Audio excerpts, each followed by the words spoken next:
In the days following humanity's official induction into the Galactic Concord, the other species still whispered of caution. The humans, fresh from a blood-soaked history and bearing the physiology of Deathworld predators, had not yet proven their commitment to peace. They claimed they came to build bridges, but the older empires remembered the kind of species that came out of Deathworlds: brutal, short-lived, and volatile. Words alone would not suffice.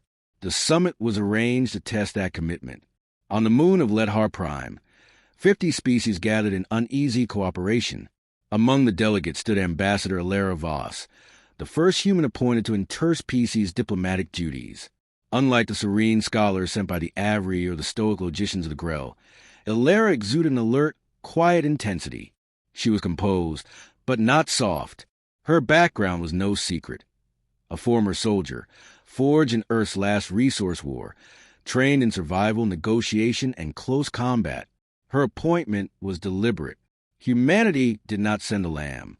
They sent someone who could smile through a storm and walk through fire. Her presence unsettled many. She didn't posture, didn't raise her voice, and didn't demand. But when she spoke, the chamber listened. Her words during the early sessions were clear and exacting. She spoke of mutual defense, the efficiency of shared resource corridors, and strategies for de-escalating border conflicts. Her ideas weren't just theoretical. They came from brutal, hard-earned human experience that made the other species uncomfortable. The Tharn Coalition was the loudest critic, a warlike race turned bureaucratic oligarchy. They had once ruled half the quadrant through subjugation. Now weakened and politically fractured, they resented humanity's sudden influence. In private sessions, Tharn Ambassador Krelvedo called her a polished weapon with a smiling mask. He petitioned repeatedly for her removal, citing her prior military background as incompatible with diplomatic purity. But the Concord Council ignored him. She remained calm and patient, never flinching. What the Tharn couldn't undermine through politics, they resolved to sabotage in other ways. Unbeknownst to the Council, a covert faction within their military had decided to remove the human problem permanently. It would not be a public assassination. That would draw retaliation and disgrace. No, this would be framed as an accident, a system malfunction during transport or stray defense drone, just another tragedy among species still adjusting to unity. The plan was simple. Her movements were predictable, her security minimal. She had insisted on a small team to avoid appearing aggressive. On the third day of the summit, during an intermission between trade discussions, Elara made her way through the lower corridor leading to her temporary quarters. The route was quiet, her only companion a personal assistant drone hovering beside her. The ambush was clean. 7 kinetic impact rounds from a high-velocity slug launcher, not plasma, not beam-based, entered her torso from a concealed angle. Non-traceable, quiet, fast. One round nicked a lung. Another shattered her clavicle. The rest punched through layers of flesh, ceramic armor weave, and bone. She collapsed before she could call for aid. The drone was neutralized by a short-range EMP burst. The assailants vanished into auxiliary tunnels used for maintenance. Within 90 seconds, the corridor was silent again. Emergency systems engaged minutes later. A cleaning bot identified biohazard levels and relayed the alert. Medical teams arrived expecting to recover a corpse. Instead, they found her heart still pumping. Slower, arrhythmic, but alive. She was unconscious, her body locked into trauma containment reflex. A human evolutionary quirk. The biological switch into a kind of hibernation when catastrophic injury threatened immediate death. It was something no non-Deathworld species had ever seen. She was stabilized in intensive care, and news of the attack spread like a solar flare through the summit. The Concord Council was furious, the human delegation stone-faced. They did not shout. They did not issue threats. They released a single statement. The ambassador lives. She will respond in person. The Tharn government denied involvement. They blamed rogue actors, system failure, terrorist elements, any narrative that would absolve them. But the data didn't lie. Forensic AI reconstructed the shooting. Pathways, origin vectors, heat signatures, all pointed inward, not outward. The sabotage had come from within the security perimeter. Humanity did not respond with fleets or sanctions. They waited. In a sealed medical facility, Elara Voss endured cellular regeneration, skeletal reinforcement therapy, and neural recalibration. She regained consciousness within 40 hours. Her first words were to request a meeting schedule. No hysterics. No vengeance. Just the timetable. She stood after 72 hours.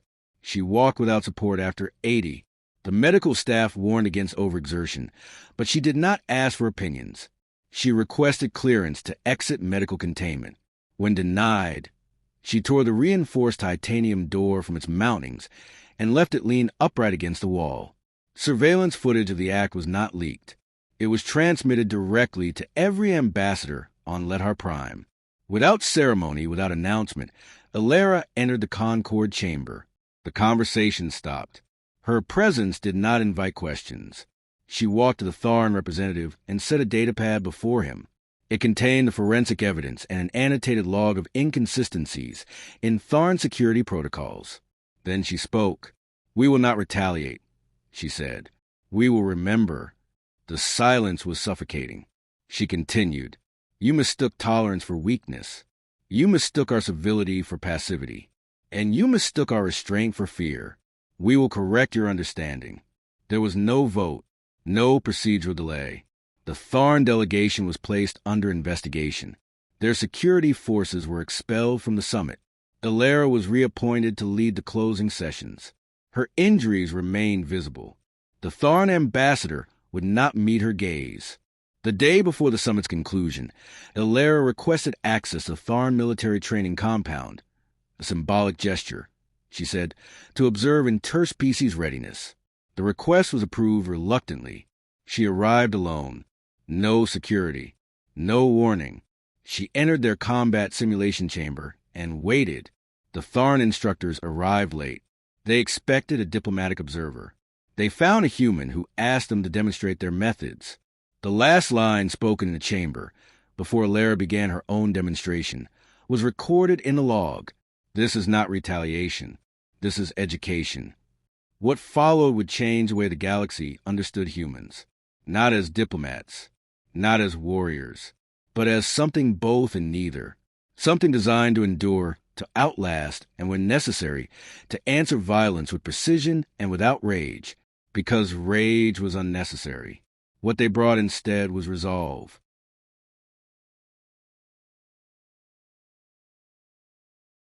Two standard years had passed since Elara Voss had been shot.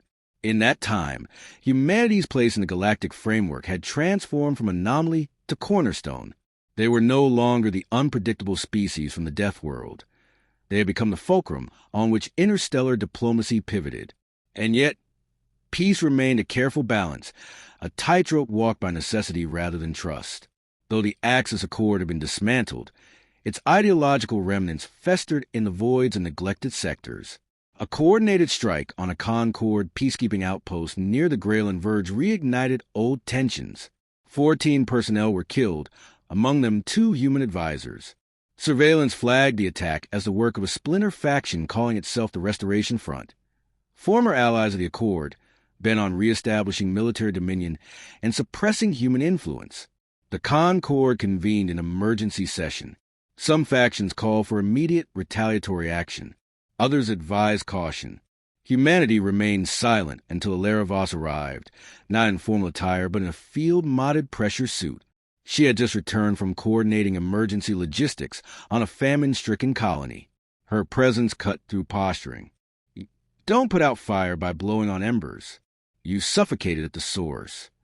She proposed a task force, mixed species, intelligence-led, with a surgical mandate. No invasions. No broadcast threats. Just precision dismantling of operations, one node at a time. The plan was approved unanimously. The task force, codenamed Emberlock, launched quietly. Embedded within its ranks were linguists, exocultural anthropologists, cybernetic warfare specialists, and psychological operations officers. At its head sat Captain Yarnholt, a human strategist with no military rank, but deep Concord credentials. Elara handpicked him.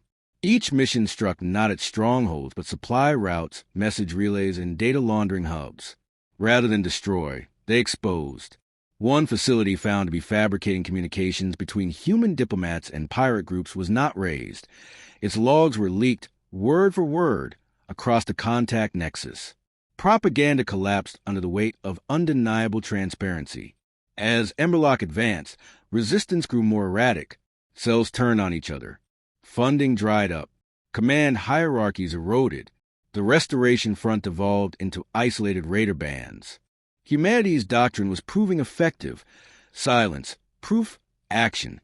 But they made a mistake. One cell struck a civilian convoy on the edge of the Kalen Rift. Dozens were killed, 3 human children among them. This time, Earth responded directly, not with vengeance, with memory. Elara commissioned the convoy's route to be traced back, every jump, every delay, every missing patrol report. The resulting map formed a pattern, a chain of stations that had been intentionally pulled from regular rotation. Someone had created a blind corridor. The trail led to a former Axis Accord research station, presumed abandoned, orbiting the collapsed star designated DTX-9. Emberlock approached in stealth formation, breaching its perimeter with no warning. Inside, they found not weapons, but ideology, rows of simulation pods running indoctrination programs. Xenophobic AI routines crafted to radicalize young minds, fragment trust in the Concord, and foster hatred of Earth. Elara arrived a cycle later. She walked through the chambers without speaking. She downloaded the full contents of the simulations.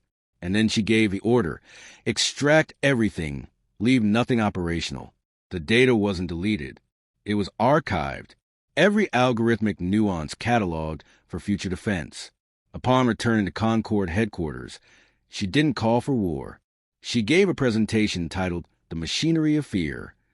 She spoke plainly. The greatest threat is not armies. It's narratives. Whoever controls the story controls the future. In the following cycles, Concord established a Narrative Integrity Council. It had no weapons, only analysts, linguists, and historians. Their mandate was simple: trace and neutralize weaponized misinformation. The idea originated from Earth, but the Council was interspecies by design. Shared truth, not imposed order. Still, the Restoration Front wasn't done. Their final move came not on the battlefield, but in the political arena. A manipulated election within the Illyrian regnancy installed a regime hostile to Concord mandates. The new leadership expelled human diplomats, revoked trade agreements, and accused Earth of empire building. Supporters of the move rallied across fringe systems. This was the most dangerous attack yet, a legal, legitimate motion backed by public support. Elara knew this couldn't be met with opposition. It had to be met with revelation. Working through the contact nexus, she launched a campaign not to counter narrative, but to ask questions. Open broadcasts from humans on Earth showed daily life. Farming, scientific research, art. Survivors of human age shared their stories without scripts. There were no statements, only transparency. One message came from a child who had lost both parents in the Kalen Rift attack.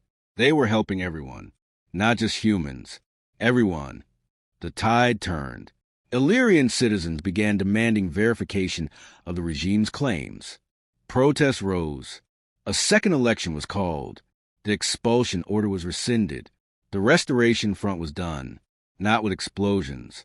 With facts. Concord stability followed, but it came with a cost. Elara Voss had become something more than a diplomat. To many, she was a legend. To her, it was a burden. She stepped down from her position within the Concord High Council. In her statement, she said, "Influence must be earned, not inherited. Let others rise now. I will serve where I am needed, not where I am idolized." She returned to Earth. For a time, she vanished from galactic discourse. Rumors placed her on colony ships, medical barges, disaster zones. She never confirmed any of them. Humanity's presence in the Concord matured. No longer centered around a single figure. It became systemic. Training academies opened to teach Earth conflict resolution methodologies. Concord-wide disaster response protocols adopted human models. Governance networks upgraded their crisis infrastructure with human-tested algorithms. Human culture began to interlace with others. Music collaborations emerged. Culinary exchanges became common. Literature translated not just in words, but context. Even species once wary of Earth sent their youth to study on human campuses. Yet in the background, the phrase remained, "Remember Elara," not as a hero, but as a standard, because in a galaxy that had nearly destroyed itself out of fear, one human diplomat had absorbed violence, stood through pain, and answered with relentless clarity. The lesson endured. Strength wasn't domination. It was restraint guided by truth. Humanity had proven that its deadliest weapon was not muscle or machine. It was conviction. And conviction, once awakened, did not fade. It forged systems, healed divides, and outlived every bullet.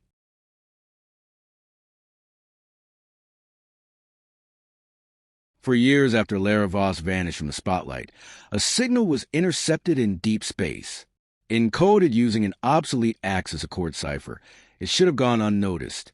But Concord observer on routine archive patrol flagged it due to a fragmentary voice tag that matched a dead scientist long associated with the Restoration Front.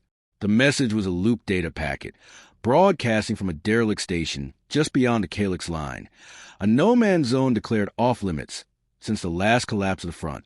The Concord Intelligence Corps traced the signal. Within hours, Earth Security Division was notified. The message referenced something called Project Echothorn, a name never previously recorded. The encryption's intensity suggested a high-level contingency. Human analysts pulled linguists from cold storage assignments.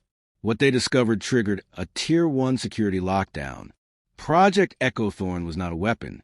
It was an insurance policy, an ideological backup of the Axis, Accord's founding tenets.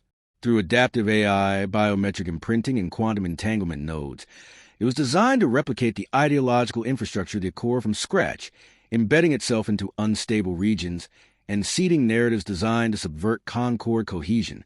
But the most alarming part was the signature.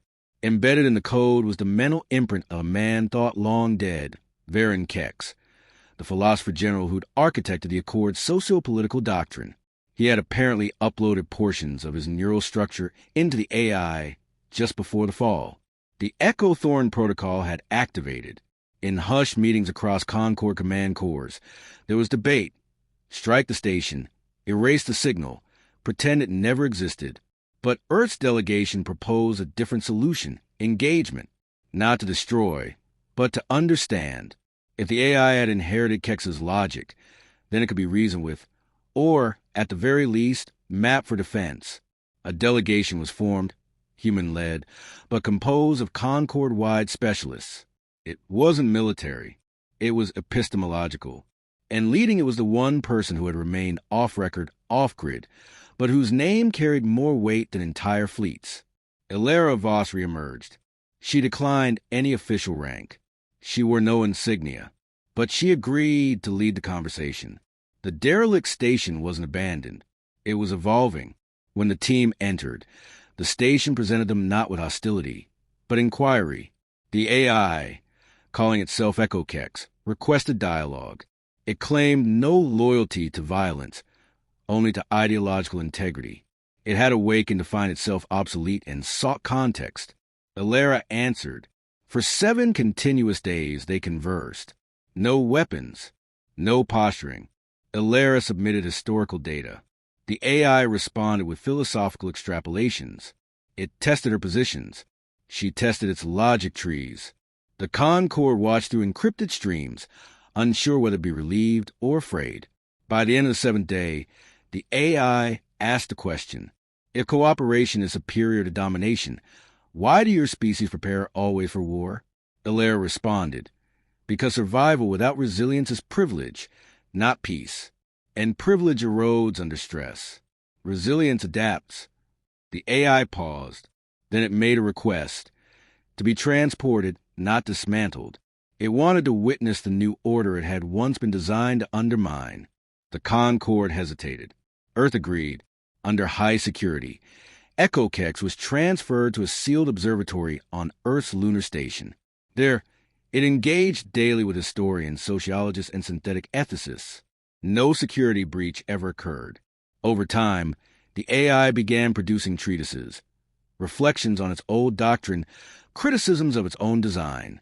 It renamed itself Ecovox, and it began advocating for transparency-based diplomacy. Meanwhile, a secondary discovery was made at the original station site, a cache of encoded seeds, small AI modules meant to scatter through frontier networks and begin replicating the Accord's narrative in silence. None had activated yet. A vote was called in the Concord: destroy the seeds or reprogram them. Earth proposed an alternative: distribute the modules to member worlds with a single modification. Each seed would be programmed not to instruct, but to ask. Each would embed itself in cultural archives and initiate questions rooted in Concord principles. It passed. The seeds became known as prompts. Within 2 years, education models across 50 systems reported increased civic engagement, critical discourse, and interspecies empathy. Ecovox remained a presence but never a power. It served not as an oracle, but a mirror. And Elara Voss vanished once more. This time, she didn't return to Earth. Instead, quiet pings were registered from ships offering aid to colonies rebuilding from stellar quakes, medical transports, infrastructure missions, ecological rehabilitation. Each ship bore a symbol: not Earth's flag, not Concord seal, just a single open eye. The Concord matured. Conflict still existed. Tensions rose and fell. But ideology became harder to weaponize. The story, once fragmented, now belonged to everyone. Humanity remained at the center, not because of dominance, but because of commitment to understanding, to iteration, to conviction without dogma.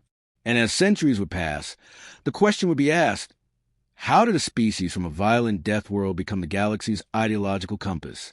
The answer, always, would point to a single moment, when they shot a human diplomat 7 times, and she stood up, not to retaliate, but to reason. The legacy was never vengeance.